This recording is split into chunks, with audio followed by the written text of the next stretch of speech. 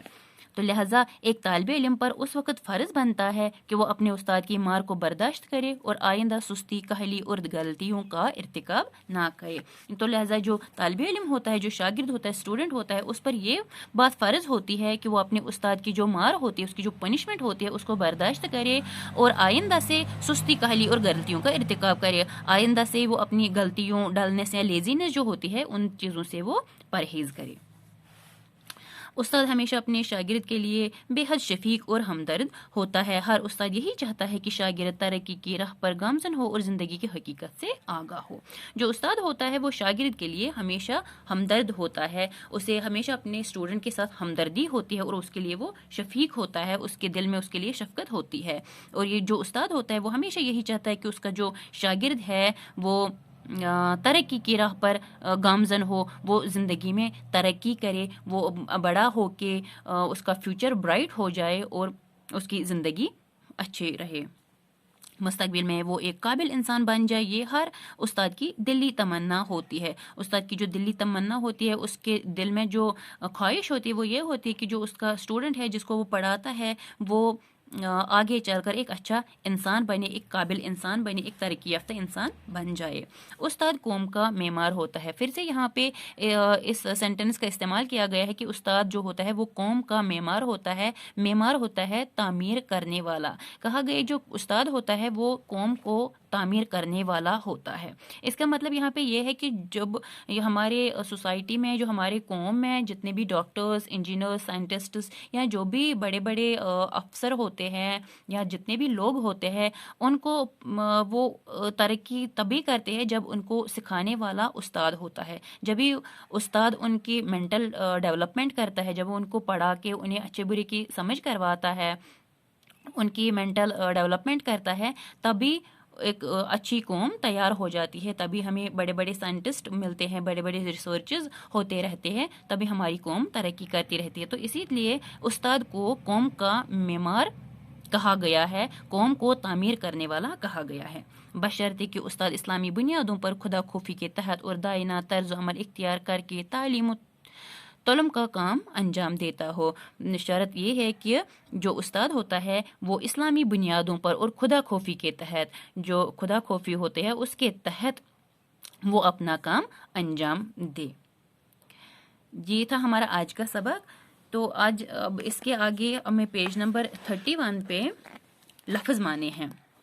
لفظ معنی کچھ اس طرح ہے: فرض، ذمہ داری، حقیقت، سچ، نقوش، نقش کی جمع یا چھاپ، دائنا، ہمدردانہ طور پر، ملت، قوم، بد اخلاقی، برے اخلاق، عظمت، بلندی یا بڑائی، بلائی، اچھائی. یہ کچھ لفظ ہیں جن کے معنی دیے گئے ہیں. ان لفظوں کو لرن کرنا ہے. یہ جو سارے لفظ ہیں ان کو لرن کرنا ہے یہاں تک، اور لرن کرنے کے بعد ان کو لکھنے کی پریکٹس کرنی ہے. مطلب زبانی لکھنے کی پریکٹس کرنی ہے. یہ لکھنے کی کوشش کرنی ہے کہ یہ لفظ لکھتے کیسے ہیں، زبانی کیسے لکھنا ہے. اور اس کے علاوہ آج جو ہم نے پڑھا ہے، جو بھی سبق آج ہم نے پڑھا ہے، اس کو ریڈ کرنا ہے. آپ کو جیسے میں نے کل بولا تھا، آپ کو یہ ریڈ کرنا آنا چاہیے، یہ پڑھنا آنا چاہیے. اس کو ریڈ کرنا ہے یہاں سے یہاں تک، اور پھر لفظ معنیوں کو لرن کرنا ہے. لرن کرنے کے بعد ان کو لکھنے کی پریکٹس بھی کرنی ہے. اور اس کے ساتھ ساتھ ایک پیج بھی لکھنا ہے. جو میں نے پہلے ہی کہا کہ پیج کاپی جو ہے اس کو بھی مینٹین کرنا ہے. ایک پیج بھی لکھنا ہے اردو کا پیج. وہ آپ یہاں سے شروع کریں گے، یہاں جہاں پہ آپ نے چھوڑا ہوگا وہاں سے ہی آپ شروع کریں گے. میں دوبارہ سے ریپیٹ کرتی ہوں. ایک تو آپ کی جو ہوم ورک ہے وہ آپ کو یہاں سے یہاں تک ریڈ کرنا ہے، اس کو پڑھنا ہے، اس سبق کو پڑھنا ہے. اور یہ جو الفاظ معنی ہیں، ان الفاظ معنوں کو لرن کرنا ہے. اور لرن کرنے کے بعد ان کو لکھنے کی پریکٹس کرنی ہے، وہ بھی زبانی. پہلے آپ کو ایسے ان کو میمورائز کرنا ہے، آبزرو کرنا ہے کہ یہ ورڈز کیسے ہیں، اس کے بعد لکھنے کی پریکٹس کرنی ہے. تو آج کی آپ کی اتنی ہی ہوم ورک ہے. کل کی ہوم ورک دوسرے ویڈیو میں انشاءاللہ. آج کے لیے اتنا ہی کافی ہے. آج آپ اتنا کر لیجیے گا اور باقی اپنا خیال رکھیے گا. اللہ حافظ.